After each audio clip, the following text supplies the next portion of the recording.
Bismillahirrahmanirrahim. Alhamdulillahirabbil alamin wassalatu wassalam ala asyrafil anbiya'i wal mursalin wa ala alihi wa sahbihi ajma'in. Subhanaka la ilma lana illa ma 'allamtana innaka antal alimul hakim. Rabbi shrah li sadri wa yassir li amri wahlul 'uqdatam min lisani yafqahu qawli. Amma ba'd. Alhamdulillah ala ni'matil Islam, alhamdulillah ala ni'matil iman wa kafa biha min ni'mah. Allahumma barik lana fi Rajab wa Sya'ban wa ballighna Ramadan wa ballighna Ramadan wa ballighna Ramadan wa a'inna 'ala siyam wal qiyam wa qira'atil Qur'an wa qanni'na bil yasir minal manam. Alhamdulillah, segala puji bagi Allah Subhanahu wa taala yang mendudukkan kita, mengumpulkan kita, menjadikan kita hamba-hamba yang di pagi hari ini mendapatkan perkara-perkara yang indah yang datang dari Allah Subhanahu wa taala dengan hidayah serta inayah dari Allah taala. Kita dimampukan untuk duduk dan istiqomah ngaji di tempat semacam ini. Dan juga tadi yang kita baca Yasin, kita baca Suratul Tabarak, dan juga baca tahlil terkhusus untuk paman saya yang hari Ahad kemarin meninggal dunia, yang beberapa minggu sebelumnya juga kita mintakan Fatihah sama panjenengan semuanya. Tapi ternyata takdir Allah Ta'ala menakdirkan hal yang semacam itu. Beliau akhirnya dengan sakitnya, sakit yang sangat parah sekali, akhirnya meninggal dunia. Mungkin sama Allah Ta'ala diampuni, mungkin sama Allah Ta'ala diangkat derajatnya, mungkin sakitnya menjadi pelebur dari setiap kesalahan dan juga dosa-dosa yang pernah dilakukan. Dan mungkin kita semuanya juga dijadikan sama Allah Ta'ala orang-orang yang akhir hidupnya mendapatkan husnul khatimah, kematian yang baik, kematian yang indah. Itu yang ingin kita dapatkan, itu yang ingin kita raih, itu yang kita semuanya cita-citakan dengan menanamkan setiap amal kebaikan di setiap hari kita. Harapannya adalah, ya Allah, sebagaimana saya hidup dalam kebaikan, matikan saya dalam kebaikan. Ya Allah, sebagaimana saya hidup bersama Al-Quran, matikan saya juga bersama Al-Quran. Ya Allah, sebagaimana saya hidup pengen jadi orang-orang yang mulia, maka muliakanlah kami dengan kematian-kematian yang indah. Itu yang jadi harapannya kita. Karena Nabi Muhammad SAW mengatakan, orang itu akan diwafatkan seperti kebiasaannya. Bagaimana dia mengisi hari-harinya, bagaimana dia dalam kesehariannya, maka dia akan diwafatkan sama Allah Ta'ala dalam hal yang sama. Sayyidina Utsman bin Affan, salah satu dari Khulafaur Rasyidin, juga menantunya Nabi Muhammad SAW. Beliau orang yang ahli berpuasa dan senang sekali membaca Al-Quran. Jadi orang ahli Quran dan juga rajin berpuasa. Maka dikatakan beliau diwafatkan sama Allah Ta'ala dalam keadaan berpuasa dan juga dalam keadaan membaca Al-Quran. Bahkan sebelum beliau meninggal, jadi hari itu beliau puasa, ketika tidur siang sempat mimpi didatangi sama Nabi Muhammad, didatangi sama Sayyidina Abu Bakar dan juga Sayyidina Umar. Dan Rasulullah mengatakan, ya Uthman, al-futur indana ya Uthman. Wahai Uthman, nanti berbukanya bersama kami. Nanti berbukanya bersama kami. Maka Sayyidina Uthman tahu persis bahwasanya beliau akan meninggal di hari tersebut. Maka Al-Quran gak lepas dari beliau. Dan dikatakan beliau sudah wanti-wanti sama orang rumahnya, sama keluarganya.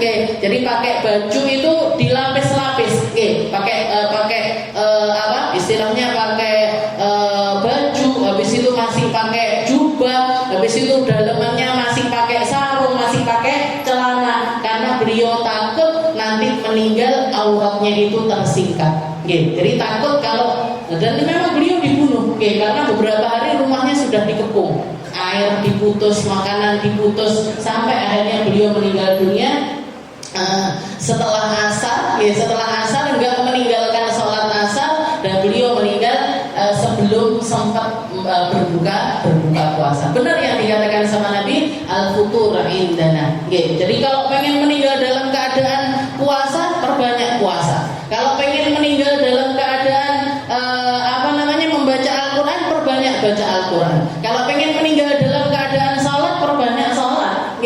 Video-video yang banyak beredar orang meninggal ketika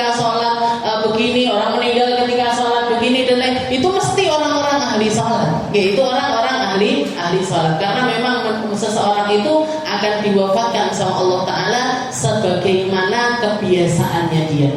Kebiasaannya bermaksiat, dia meninggal di tempat maksiat. Na'udzubillahi min dzalik. Kita lanjutkan pembahasan kita di dalam kitab Sulamut Taufiq ila an qala al-muallif rahimahullahu ta'ala wa nafa'ana bi ulumihi fid dharain amin. Wal qunut min rahmatillah wa takabbur ala ibadillah wa huwa raddul haqq wa istihqarun nas wa ru'yatuhu annahu khairun min katsirin min khalqillah ta'ala.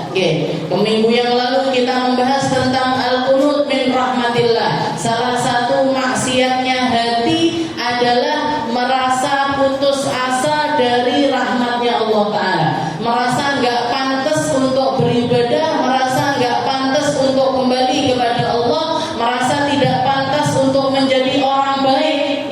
Jadi ngelihat orang-orang kumpul-kumpul baik, apalah saya, masa saya masuk ke golongan orang-orang semacam itu, bagaimana diri saya dan lain sebagainya. Itu semuanya adalah sifat yang dimasukkan sama setan. Itu adalah bisikan-bisikan setan untuk membuat hati kita ini geser-geser untuk istiqomah di jalannya Allah Subhanahu wa Ta'ala. Al-qunut min rahmatillah. Jadi kalau dari pintu taat, setan masukinnya sifat yang namanya al-amnu min makrillah, merasa aman karena ada di dalam lingkungan yang baik atau di dalam ibadah yang baik. Tapi kalau dari pintu kemaksiatan yang dimasukkan sama setan adalah al-qunut min rahmatillah, merasa putus asa dari rahmatnya Allah Subhanahu wa Ta'ala. Makanya salah satu doa yang saya suka sekali membacanya, doa yang dikarang oleh Imam Al-Busiri di dalam qasidah burdahnya. Beliau mengatakan, ya nafsu la taqnati min zallatin azumat, innal kabaira fil ghufrani kallamami. Katanya Imam Al-Busiri, katakan kepada dirimu, ketika kita berdoa, ketika kita bermunajat sama Allah Ta'ala, ya nafas, wahai jiwa, la taqnati min rahmatillah, jangan pernah putus asa dari rahmatnya Allah. Jangan pernah merasa nggak pantas untuk mencari rahmatnya Allah. Innal kabair min zallatin azumat, dari kesalahan-kesalahan yang telah bertumpuk menjadi kesalahan yang banyak. Satu dosa ditumpui dosa yang lain, ditumpui dosa yang lain, ditumpui dosa yang lain, sampai dosa ini membunuh. Ketahuilah, innal kabaira fil ghufrani kallamami. Katanya Imam Al-Busiri, ketahuilah, sebanyak apapun dosamu, sebesar apapun kesalahanmu, dosa apapun yang pernah kamu timbulkan, kesalahan apapun yang pernah kamu lakoni, kalau di depan rahmatnya Allah Ta'ala, itu akan tetap menjadi sesuatu yang kecil. Innal kabaira fil ghufrani kallamami. Cuman kayak sesuatu yang kecil-kecil kalau di depan rahmatnya Allah Subhanahu wa Ta'ala. Setelah itu beliau mengatakan, la'alla rahmata rabbi hina yaqsimuha ta'ti ala hasabil isyani fil qisami. Yang saya harapkan, yang saya minta sama Allah Ta'ala sebagai seorang pendosa, sebagai seseorang yang banyak melakukan kesalahan, semoga Allah Ta'ala menggantikan atau memberikan pahala kepada hamba-hamba yang nyari rahmatnya Allah Ta'ala ini, dan memberikan pahala sesuai dengan dosa-dosa mereka. Jadi yang diharapkan sama beliau, ya Allah, dosa saya besar, tapi rahmatmu juga besar. Engkau maha mampu untuk menggantikan dosa besar saya ini dengan pahala-pahala yang besar. La'alla rahmata rabbi hina yaqsimuha ta'ti ala hasabil isyani fil qisami. Saya berharap Allah Ta'ala ini kalau ngasih pahala sama orang, ini di sing paling akeh dosane, kuwi sing paling akeh dikasih pahala sama Allah Ta'ala. Itu yang saya harapkan, dan Allah Ta'ala maha mampu untuk mewujudkan hal yang semacam itu. Seperti yang kemarin kita bahas, yubaddilullahu sayyi'atihim hasanah. Kata yang janjinya Allah Ta'ala, man amana wa amila salihan, barang si man taba wa amana wa amila amalan salihan, yubaddilullahu yubaddilullahu sayyi'atihim hasanat. Ketika orang banyak berdosa, banyak bunuh orang, banyak berzina, datang kepada Nabi Muhammad sallallahu alaihi wasallam, Allah taala menurunkan ayat, kamu jangan berzina lagi, kamu jangan membunuh orang lagi, karena itu adalah perbuatan-perbuatan yang membuat seseorang ini celaka masuk ke dalam nerakanya Allah taala. Tapi kecuali kalau kamu tobat, kamu iman, kamu beramal dengan amalannya orang-orang saleh, apa katanya Allah taala? Yubaddilullahu sayyi'atihim hasanah. Digantikan. Enggak cuma diampuni, Bu, enggak cuma dipandang rahmat sama Allah taala, enggak cuma diangkat derajatnya sama Allah taala. Dosamu saya akahi, tak ganti dari pahala kabeh. Sebanyak apapun dosa yang kamu lakukan, Allah taala Maha mampu untuk menutupinya dengan kebaikan. Imam Al-Hasan Al-Basri ketika beliau mengutip salah satu ayatnya Allah taala yang mengatakan, innal ladzina fatanul mu'minina wal mu'minat tsumma lam yatubu falahum adzabu jahannam wa lahum adzabul hariq. Katanya Imam Hasan Al-Basri, ayat ini Allah taala menjelaskan innal ladzina fatanul mu'minina wal mu'minat, golongan satu orang yang bermaksiat dengan maksiat besar, bahkan maksiatnya ini adalah qitalu auliyaillah, membunuh wali-walinya Allah. Bukan cuma bunuh orang biasa, bukan cuma bunuh orang-orang yang awam, tapi membunuh mereka-mereka yang telah menjadi kekasihnya Allah. Innalladzina fatanul, karena fitnah. Jadi fitnah ini kan lebih besar daripada pembunuhan. Al-fitnah itu syaddu minal qatl. Katanya para ulama mengatakan sesungguhnya fitnah, kalau kita memfitnah seseorang, mengatakan menyebarkan sesuatu aibnya orang yang bukan sebenar-benarnya ada pada diri mereka, itu asyaddu minal qatl, lebih parah daripada pembunuhan. Orang sekarang ini kan ulama difitnah, yang dibunuh bukan ruhnya, yang dibunuh bukan jasadnya, yang dibunuh karakternya. Yang dibunuh karakternya. Ulama ini dijatuhkan, ulama ini dibilang begini, digoleki kabeh. Orang-orang punya ilmu itu dicari kesalahan-kesalahannya. Biar apa? Biar manusia ini menjauh dari orang tersebut. Biar orang-orang ini menjauh dari ulama-ulama tersebut. Sehingga apa? Ilmunya nggak akan nyampe.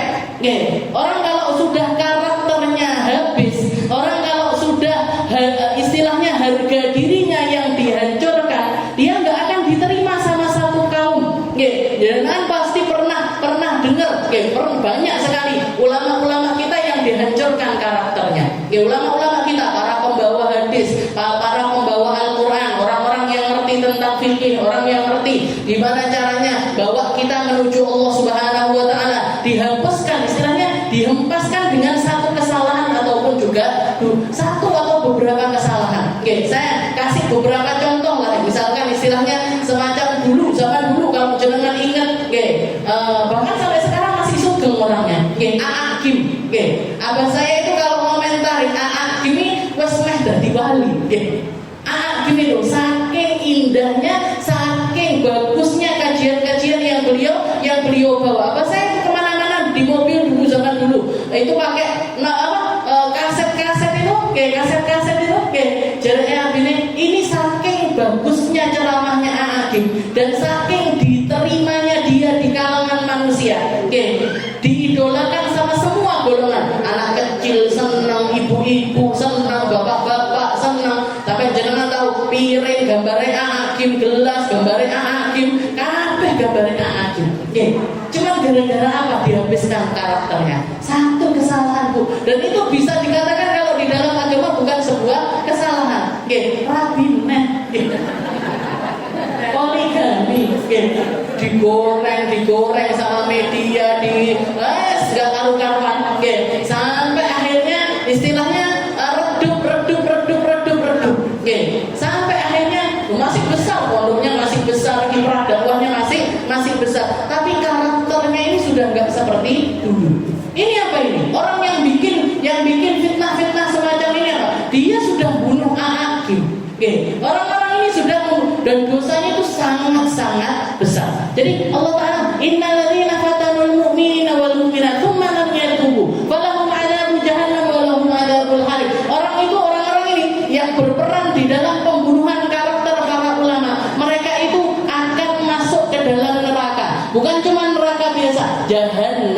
Nggih, walahum adzabu jahannam walahum adzabul hari. Mereka akan dibakar sama Allah Ta'ala dan dia akan dimasukkan ke dalam nerakanya Allah. Tapi jangan lihat, sebelum lafaz tersebut Allah Ta'ala masih mengatakan tsumma lam yatubu. Tidak taubat sampai mati. Kalau dia nggak bertobat sampai mati, mereka akan diadab di dalam neraka jahanam. Artinya apa? Kalau taubat tetap dimaafkan sama Allah. Kalau taubat meskipun dosanya ini bikin orang lain terbunuh, bikin orang lain mati, berapapun yang mereka bunuh, berapapun sebesar apapun fitnah yang mereka timbulkan, sebesar apapun efek yang mereka hasilkan, kalau mereka taubat diampuni sama Allah. Kalau mereka taubat diganti keburukannya ini dengan kebaikan sama Allah Subhanahu wa Ta'ala. Jangan bayangkan, katanya Imam Hasan Al-Basri, undur ila judillah wa karami. Lihat dari kedermawanannya Allah, kemaharahmatnya Allah Ta'ala, orang-orang yang melakukan dosa-dosa besar semacam fitnah-fitnah besar sekalipun, yang Allah Ta'ala ngajaknya itu kepada apa? Kepada taubat. Taubat toh. Awakmu salah, taubat toh. Awakmu dosa, taubat toh. Awakmu duwe lisan yang buruk, taubat toh. Kamu punya pikiran jelek, taubat toh. Kamu tanganmu, kakimu melakukan banyak maksiat, taubat toh. Diterima sama Allah Ta'ala. Gak mungkin kamu disia-siakan sama Allah Ta'ala.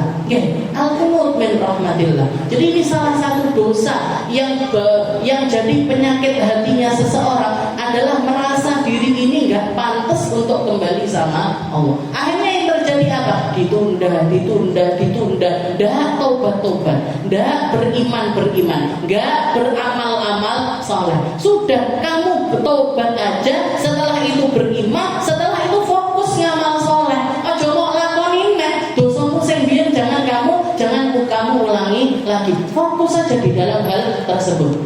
Allah Ta'ala akan mengampuni dirimu. Allah Ta'ala akan mengangkat derajatmu. Allah Ta'ala akan memuliakan dirimu. Karena rahmatnya Allah Ta'ala wasi'at kulla syai', mampu masuk kemanapun, sangat-sangat besar sekali. Mampu Allah Ta'ala kalau pengen semua manusia masuk surga, dimasukkan ke surga sama Allah Ta'ala. Kalau Allah Ta'ala pengen semua manusia ini diselamatkan sampai ke dalam surganya Allah Ta'ala, dimasukkan ke dalam surga. Makanya Nabi Muhammad mengatakan, kullu ummati, semua umatku yadkhulunal jannah, masuk ke dalam surga, illa man aba, kecuali semua, kecuali yang enggak mau masuk surga. Wa man aba ya Rasul, siapa yang enggak mau masuk surga ini siapa ya Rasul? Katanya Rasulullah, yang tetap bermaksiat sama Allah Ta'ala. Sudah tahu rahmatnya Allah Ta'ala begitu besar, sudah tahu ampunannya Allah Ta'ala begitu besar, tapi tetap memilih untuk berada di dalam kubangan kemaksiatan, tetap memilih untuk berada di dalam lingkungan yang buruk, tetap memilih untuk melakukan banyak-banyak kesalahan. Ini orang-orang yang gak mau masuk ke dalam surga. Kalau Allah Ta'ala pengennya semua makhluknya ini masuk surga, pengennya semua umatnya ini dimasukkan ke dalam surga. Al-qunut min rahmatillah. Setelah itu maksiat hati yang berikutnya adalah at-takabbur ala ibadillah wa huwa raddul haq wastihqarun nas wa ru'yatuhu annahu khairun min katsirin min khalqillah ta'ala. Jadi yang selanjutnya adalah at-takabbur ala ibadillah, sombong kepada hamba-hamba Allah. Sombong, sifat sombong. Wa huwa raddul haq, yaitu apa itu sombong? Kesombongan adalah raddul haq, menolak kebenaran. Inilah kesombongan yang sebenarnya. Kesombongan yang sebenarnya adalah raddul haq, tidak mau tahu atau menolak dengan sebuah kebenaran. Wastihqarun nas, dan juga memandang remeh orang lain, memandang remeh orang lain. Wa ru'yatuhu annahu khairun min katsirin min khalqillah, dan dia menganggap dirinya ini lebih baik daripada makhluk-makhluknya Allah Ta'ala. Ini yang namanya sifat kibir. Ketika ada salah satu sahabat nanya sama Rasul, ya Rasul, saya ini suka pakai baju bagus, saya ini suka pakai sandal sandal bagus. Apakah ini termasuk di dalam al-kibir? Apa termasuk di dalam kesombongan? Oke, katanya Nabi Muhammad enggak. Oke, pakai baju bagus, pakai sepatu bagus, pakai tas bagus, pakai perhiasan dan lain sebagainya, itu enggak menunjukkan seseorang ini sombong ataupun tidak. Oke, tapi sombong itu letaknya di dalam hati. Oke, yaitu apa? Walakin batarul haq, katanya Nabi, tapi yang dinamakan sombong itu adalah menolak dengan kebenaran dan menganggap orang lain ini lebih rendah daripada dirinya. Jadi kalau dengan pakaiannya dia menganggap orang lain lebih rendah dari dirinya, itu sombong. Kalau dengan pakai bawa tas bagus, bikin dirinya merasa lebih tinggi daripada orang lain, itu baru yang namanya sombong. Tapi lek pancen seneng tok, karena memang ada orang punya selera di dalam pakaian, ada orang selera di dalam tas, ada orang selera dengan senang dengan sandal-sandal yang bagus, suka dengan HP bagus, dan dia memang mampu, nggak memaksakan diri untuk melakukan hal tersebut, kecuali kalau senang kalau barang-barang apik tapi memaksakan diri. Nah ini gali kuburannya sendiri namanya. Kalau orang semacam ini, saya bilangnya dia sedang menggali kuburannya sendiri. Gajinya misalkan sebulan dia punya gaji 2 juta. Begitu gajian langsung ditukok ning lambi rego 2 juta. Ini Bu, berarti apa? Sebulan siap-siap, nggak usah makan, nggak usah minum, nggak usah bayar listrik, nggak usah nyapo-nyapo. Berarti apa? Tinggal nunggu matinya aja. Bene aku mati pokoknya gak kelambi api. Sakarepmu, terserah dirimu. Itu kalau separuh aja loh Bu, sudah menggeh. Jadi misalkan gajinya sebulan 2 juta. 1 juta dipakai untuk hobinya. Aku seneng kok gak kelambi api. Tuku kelambi rego 1 juta. 1 juta dipakai buat yang lain-lainnya. Silahkan. Ya, kalau masih kayak gitu, kalau cukup seperti itu silahkan. Tapi ya itu, jangan harap punya tabungan, jangan harap punya sesuatu yang bisa jadi dana taktis dan lain sebagainya. Yang baik gimana? Menyesuaikan dengan diri kita masing-masing. Kalau memang nggak istilahnya kalau memang harusnya kita ini naik sepeda aja, nggak usah ngangen-ngangen naik motor. Kalau kita bisanya naik motor, nggak usah ngangen-ngangen duwe mobil. Kalau kita memang bisa untuk pakai kendaraan mobil, silahkan beli mobil. Jadi hiduplah dengan ekonomi yang memang Allah Ta'ala jadikan ini menjadi jatahnya kita. Tentrem uripe jenengan Bu. Kalau kita hidup dengan cara semacam itu, hidup kita ini bakalan tenang. Ya udah perlu utang, nggak perlu ngerepoti orang, nggak perlu melas-melas sama orang lain, nggak perlu mengharap-harap sama orang lain. Hidup aja dengan apa yang kita bisa. Termasuk juga diantaranya yang banyak jadi masalah di antara umat kita, masalah tahlilan. Orang ketika meninggal dunia, keluarganya meninggal dunia. Banyak yang memaksakan, nggak bikin gelaran sehari, 3 hari, 7 hari, 40 hari, 100 hari, sampai utang ngalor ngidul. Sampai minjem sana sini. Sampai minjem ke sana, minjem ke sini. Hari ketiga jajannya kudu 3, hari ke-7 jajannya kudu 7. Saya kemarin nanya, berarti petang puluh jajannya kudu 40. Mumet Bu. Pusing kalau dibikin. Gak ada yang kudu di dalam hal itu, gak ada. Gak ada yang harus di dalam hal itu, gak ada. Berarti gimana? Kan kita bikin gelaran tahlilan, yasinan. Intinya apa sih? Intinya apa? Intinya ngirimkan sedekah bacaan ayat-ayat Al-Quran ataupun dzikir atau sedekah harta untuk orang yang meninggal. Untuk orang yang meninggal. Maka ini bisa dilakukan oleh siapapun dan dengan budget berapapun. Kalau kita nggak mampu untuk ngasih makan orang 100, ya nggak usah undang orang 100. Kalau kita mampunya undang orang 50, ya undang orang 50. 50 kaboten saya Ustaz. Ya udah, tutup rumahnya, dikatakan tahlilnya nanti misalkan 7 hari aja. Hari 1 sampai ke 6 keluarga tok sing maca Yasin tahlil. Baca Yasin tahlil isone metu teh ya teh. Bisanya sama roti, bisanya sama gorengan. Dibikin simpel aja. Gak perlu sampai memaksakan diri. Memaksakan diri yang efeknya ke depannya ini menjadi sesuatu yang gak baik. Jadi sesuatu yang gak baik. Yang namanya kita ini nyari pahala, malah berundel. Yang maunya kita ini nyari pahala, tapi malah masuk di dalamnya al-minnah, masuk di dalamnya mungkin pemberian ini dan lain sebagainya. Jadi nggak perlu memaksakan diri di dalam hidup. Termasuk di dalam ibadah-ibadah semacam itu nggak perlu dengan memaksakan diri. Tahu diri, tahu dengan kekuatan diri kita. Setelah itu kita sesuaikan dengan kemampuan kita. Tapi wong liya tahlilan baru ngono pakai souvenir. Gak usah bu, gak perlu itu semuanya, gak harus. Itu semuanya gak harus. Jadi kalau misalnya nggak bisa, ya sudah keluarga aja. Yasinan tahlilan 100 hari harus baca Yasin tahlil, nggak pedot. Ya sudah, anak-anaknya, keluarganya, kakak adiknya ngumpul setiap hari baca Yasin tahlil. Habis itu makan sekadarnya. Diniatkan untuk yang meninggal, diniatkan dikirimkan untuk yang meninggal. Seperti itu. Jadi nggak perlu dibikin beban.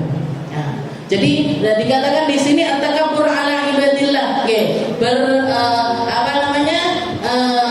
yang namanya sombong, dan sombong ini nggak datang serta merta biasanya. Orang itu nggak langsung, istilahnya dari kecil dia langsung jadi orang sombong itu enggak. Tapi lingkungan yang membuat seseorang ini punya sifat yang namanya sombong. Nah, biasanya orang yang punya harta atau anaknya orang kaya atau anaknya orang yang punya nasab, anaknya kiai, anaknya bunyai dan lain sebagainya. Ini biasanya mereka karena fasilitas yang ada dan karena penghormatannya orang-orang kepada orang-orang semacam ini yang membuat mereka ini timbul yang namanya penyakit sombong ini tadi.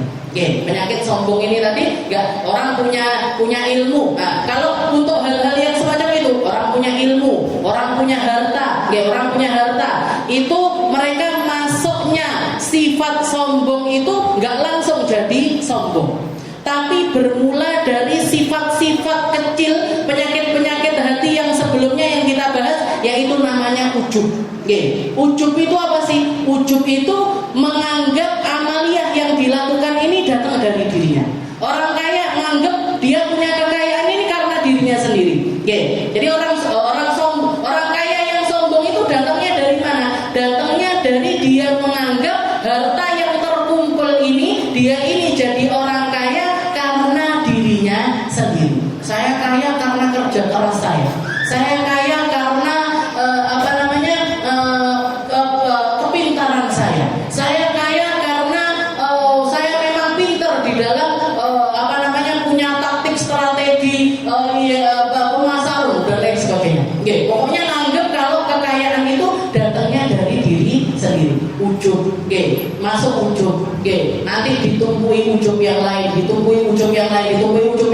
sampai akhirnya menjadi sebuah kesombongan. Iblis itu juga seperti itu, Bu. Iblis itu kesombongan yang sampai akhirnya keluar diucapkan sama iblis sehingga dia mengatakan ana khairun minhu khalaqtani min nar wa khalaqtahu min tin. Ya Allah, saya lebih baik daripada Adam. Saya engkau ciptakan dari tanah, sedangkan Adam engkau ciptakan dari tanah. Itu enggak datang serta merta. Enggak datang langsung waktu itu dia jadi orang sombong, enggak.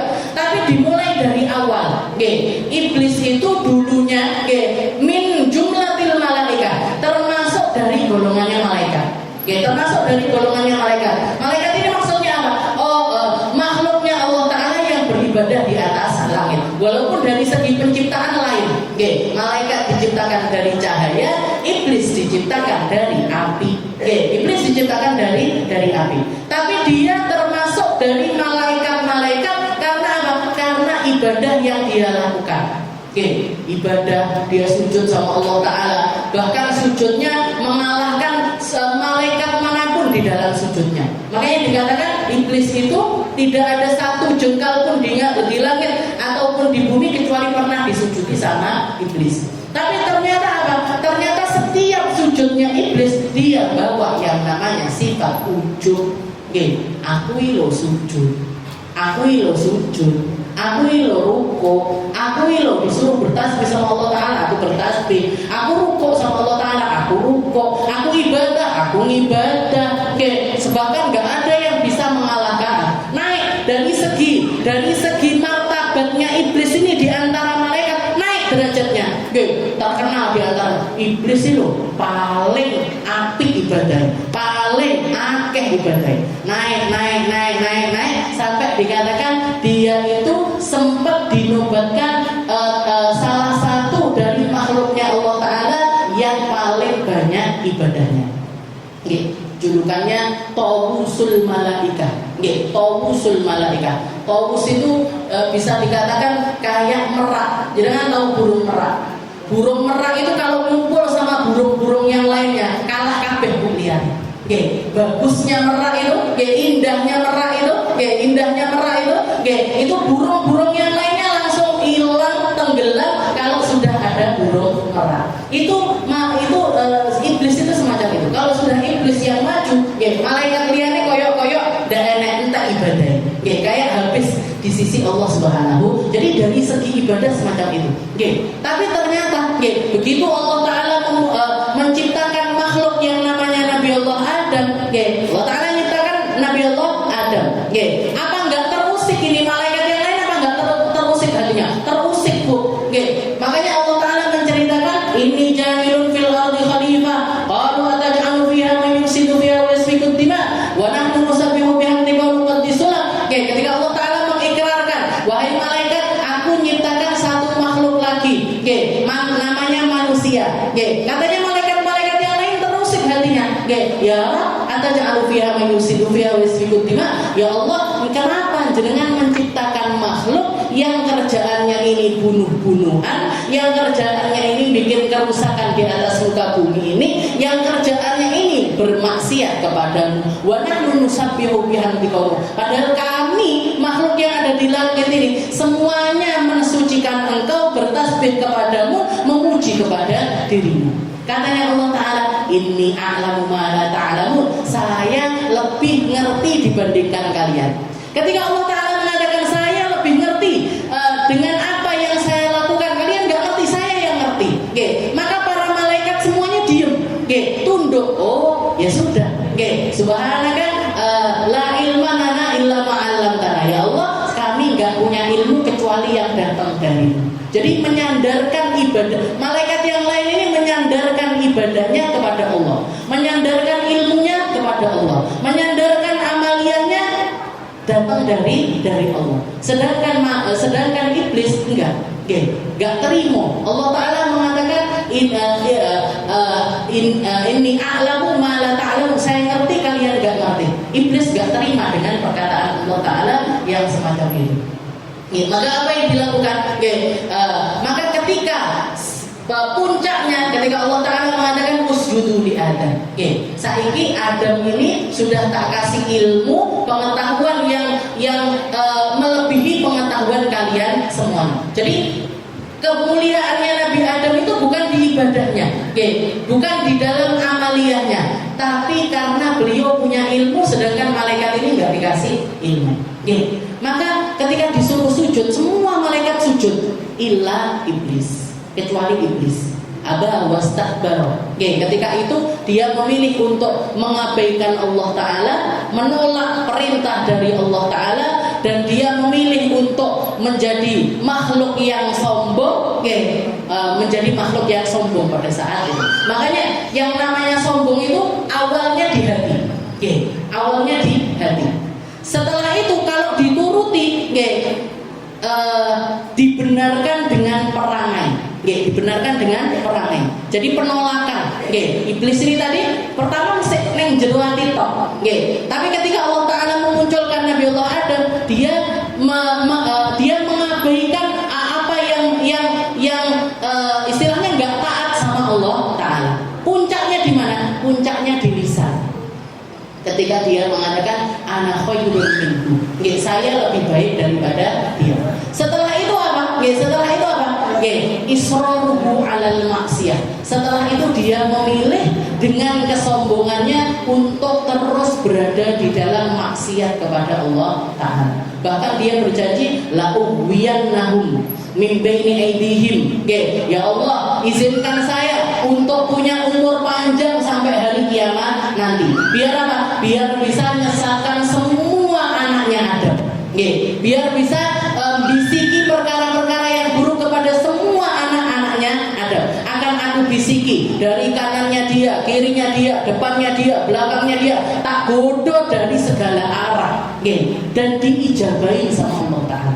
Oke, diijabahi sama. Kamu minta kayak gitu? Ya. Oke, puas-puaskan kamu bermaksiat di atas muka bumi ini. Biar apa? Biar Allah Ta'ala puas juga untuk mengadab dia di akhirat nanti. Oke. Jadi dia memilih jalan hidup menjadi makhluk yang sombong. Oke, memilih untuk menjadi makhluk yang sombong. Diayahi sama Allah Ta'ala. Oke, kamu minta seperti itu, ya sudah, dituruti sama Allah Ta'ala. Tapi mereka-mereka yang berpuas-puas diri di dunia enggak akan mendapatkan kenikmatan akhirat. Tapi mereka yang berpayah-payah di dunia, mereka yang akan mendapatkan kenikmatan di akhirat nanti. Oke, ini yang dilakukan sama iblis. Makanya rasa sombong itu awalnya di hati. Oke, kalau sudah dianyai terus, ujub, ujub. Jadi punya ilmu, merasa dirinya yang punya ilmu, menganggap dirinya yang punya ilmu, menganggap ilmu ini datang dari dirinya karena kecerdasannya, karena dan lain sebagainya. Enggak menyandarkannya kepada Allah Subhanahu wa Ta'ala. Maka yang terjadi, dia akan menjadi orang berilmu tapi ilmunya ini bawa kesombongan. Kalau sudah bawa kesombongan, nanti iqraruhu, kalau dilanjutkan lagi iqraruhu bil lisan. Kalau sampai keluar kalimat-kalimat yang mengucapkan jadi apa yang di dalam hatinya itu dikeluarkan, maka di situ kesombongannya menjadi kesombongan yang nyata. Na'udzubillahi min dzalik. Makanya jenengan punya ibadah, sandarkan sama Allah. Ya Allah, kalau bukan karena hidayahmu, karena inayahmu, saya nggak akan bisa melakukan semacam ini. Saya nggak akan ketemu tempat semacam ini. Saya nggak akan punya ilmu yang semacam ini. Saya nggak akan bisa melakoni perkara-perkara yang semacam ini. Biar apa? Biar nggak masuk di dalamnya ujub. Kenapa? Karena kalau sudah masuk di dalamnya ujub, nanti ujung-ujungnya jadi sombong. Jadi sombong itu nggak datang serta merta. Jadi caranya kita menghindari sombong itu gimana? Dua, al ilmu wal amal. Caranya biar kita nggak jadi orang sombong itu gimana? Al ilmu wal amal. Ilmu terus ngamal. Ilmu ini maksudnya apa? Ilmu itu cari tahu tentang diri kita sendiri. Kita ini siapa? Nanti bakal piye? Urip kaya apa? Kita ini loh, katanya Sayyidina Ali bin Abi Thalib, katanya Sayyidina Ali, saya ajibtu mimman yatakabbar fil ardh. Saya itu heran sama orang-orang yang bisa sombong di atas muka bumi ini, saya heran. Wa huwa abdun dhaif, padahal dia ini manusia yang sangat-sangat lemah. Kita ini lemah sekali, Bu. Ngeluh titik orang budal ngaji. Keseleo titik serasa ngaji lah. Berarti apa? Lemah, Bu, kita ini. Lemah sekali. Kalah sama ngantuk, kalah karo luwe, kalah karo mumet, kalah sama banyaknya pikiran. Jenengan punya pikiran sedikit aja lo nggak bisa tidur. Punya pikiran sedikit aja lo gelebak nggak bisa tidur. Berarti apa? Lemah. Lemah kita ini abdun dhaif, katanya Sayyidina Ali, wa huwa abdun dhaif, dan dia ini adalah makhluk yang sangat-sangat lemah. Sangat-sangat lemah. Sakit gigi semuanya merinding. Sawak merindingin. Jadi kamu mau bangga sama dirimu itu lewat jalan apa? Anta abdun dhaif. Apa katanya Imam Ali, kalau keringetan titik ambune kecut. Gak ada yang keluar dari manusia ini berharga ini, gak ada. Kalau walet ilere regane larang. Kalau lebah yang dihasilkan madu. Kita ini loh yang dihasilkan dari diri kita ini apa? Korek kuping yo nggak ada harganya. Yang keluar dari hidung nggak ada harganya. Keluar dari mulut nggak ada harganya. Keluar dari mata nggak ada harganya. Apalagi yang keluar dari kemaluan, tambah naik. Kamu itu loh, ketahui dirimu, kenali dirimu. Siapa kamu? Siapa kamu? Kamu orang yang dhaif. Kalau keringetan bau, kalau keringetan bau asalnya dari mani yang nggak ada nilainya, akhirnya jadi bangkai yang juga nggak ada nilainya, akhirnya jadi bangkai yang nggak ada nilainya, dan kemana-mana bawa tong sampah yang paling bau, kemana-mana itu kita bawa tong sampah yang paling, ke majelis pun kita bawa tong sampah, mana itu perut ini loh, kalau pengen tahu sebau apa kita jenengan nanggung sing betul. Mau itu angin, mau itu ampas, gak ada yang bau, gak ada yang gak bau. Jadi yang kamu sombongin ini apa? Mana dari dirimu yang patut untuk disombongkan ini apa? Kamu sombong sama ilmumu, kamu sombong sama ilmumu. Ilmumu ini seberapa dibandingkan ilmu-ilmunya orang-orang terdahulu?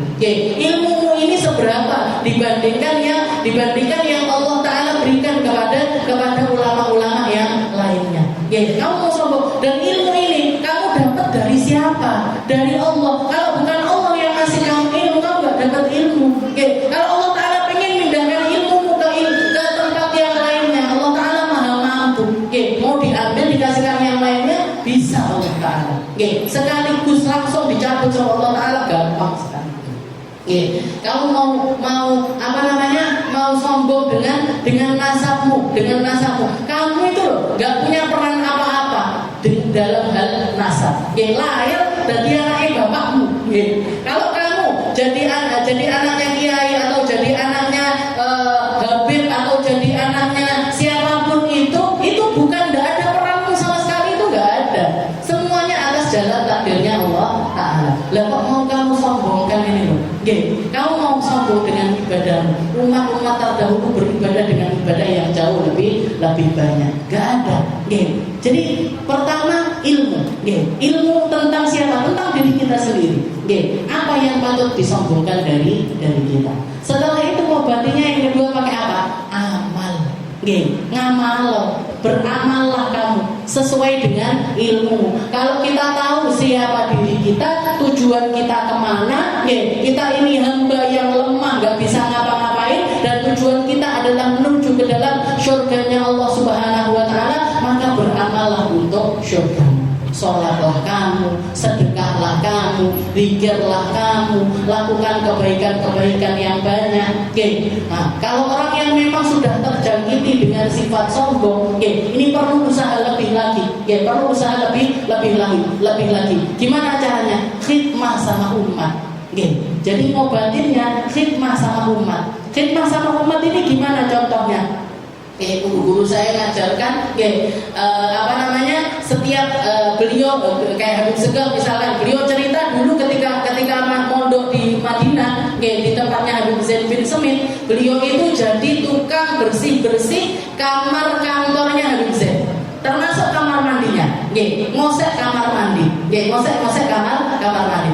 Itu biar apa? Biar ingat kita ini siapa, dan kita ini sangat pantas untuk melakukan hal yang semacam ini. Khidmah sama umat. Jadi kalau ketemu orang, kita yang memulai untuk salam, kita mulai untuk salaman, kita mulai untuk menyapa. Itu semuanya yang bakalan menundukkan sifat sombong yang ada di dalam diri kita. Jadi semua ulama itu, saya punya teman beberapa anaknya kiai, neng, orang Jember ada, orang Madura ada, jadi cucu-cucunya Mbah Khalil Bangkalan, itu banyak mondok di Dalwa, dan rata-rata dipondokkan itu untuk khidmah.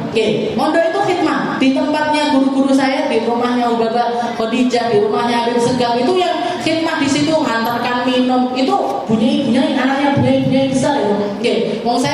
Saya punya teman satu namanya Sultana, dari Jember, punya pondok besar. Katanya Neng Uul ini, saya manggilnya Neng Uul. Katanya Uul, saya ini Pak di rumah, dari kecil begitu bangun tidur, sebelah kanan sebelah kiri ini santri yang khidmah ini 10.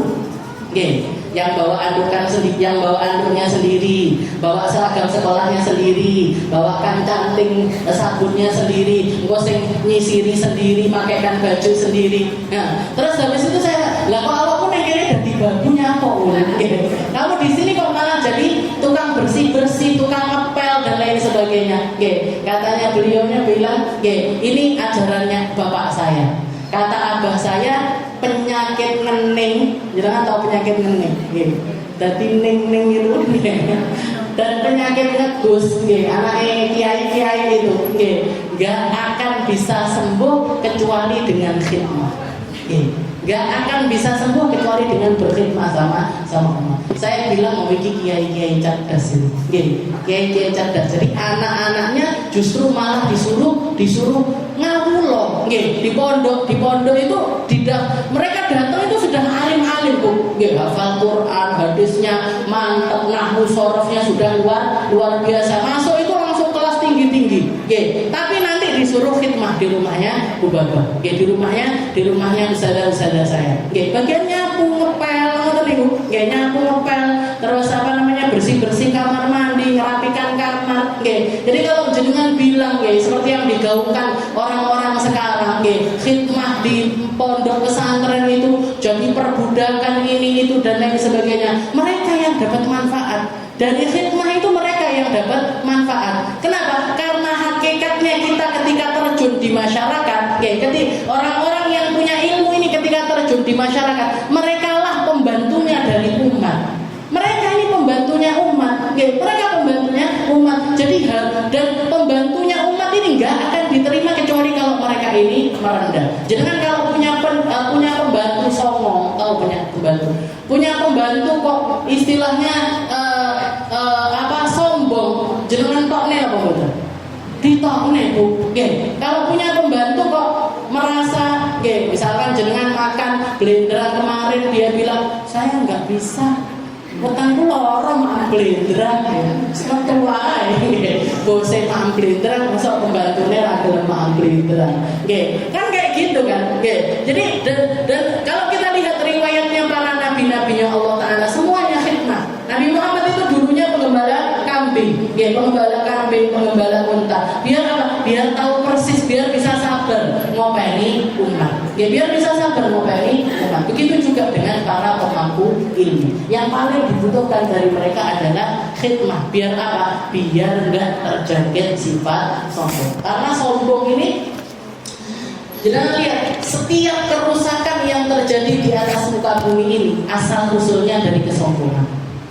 Asal usulnya dari kesombongan. Apapun, baik untuk pribadi kita ataupun untuk masalah-masalah yang besar, semuanya datangnya dari kesombongan. Jenengan kalau melakukan kesalahan apapun, sesuatu yang jenengan sesali sekarang ini, jenengan sesuatu yang kita sesali sekarang ini, datangnya pasti dari kesombongan. Datangnya dari kesombongan. Jadi kesombongan itu mesti, setan apa enggak menyesal sebenarnya? Menyesal.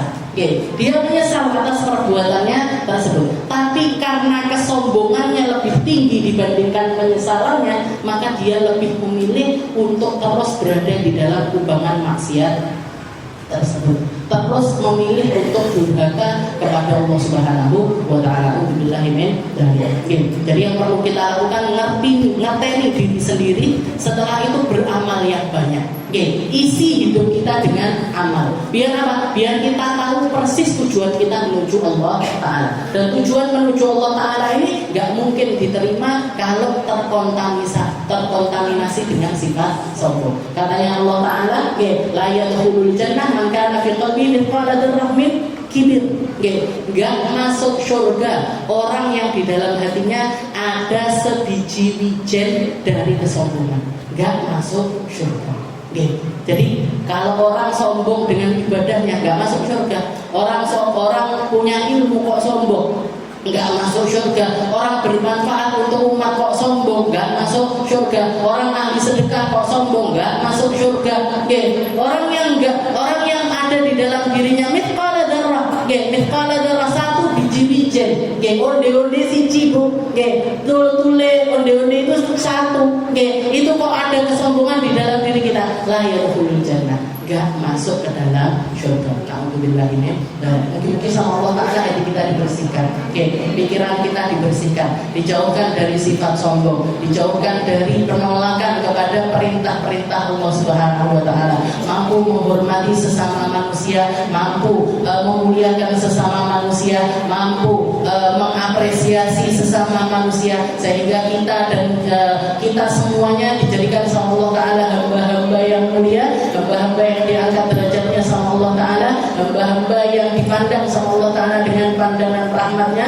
Allah Ta'ala kersa untuk mengampuni kita, Allah Ta'ala mau untuk menghilangkan setiap dosa-dosa kita, Allah Ta'ala mau untuk membersihkan setiap apa yang ada di dalam diri kita dari sifat-sifat yang buruk, dari penyakit-penyakit hati, dari pikiran-pikiran yang buruk, dari segala hal yang membuat seseorang ini terhinakan di atas muka bumi ini. Dan mungkin kita, orang tua kita, anak cucu kita, semua orang yang kita sayangi masuk di dalam golongan hamba-hamba yang mendapatkan ridho dari Allah Subhanahu wa Ta'ala. Ala hadhihi niyah wa ala kulli niyatin salihah wa ila hadratin Nabi Muhammad sallallahu alaihi wasallam bismillahirrahmanirrahim.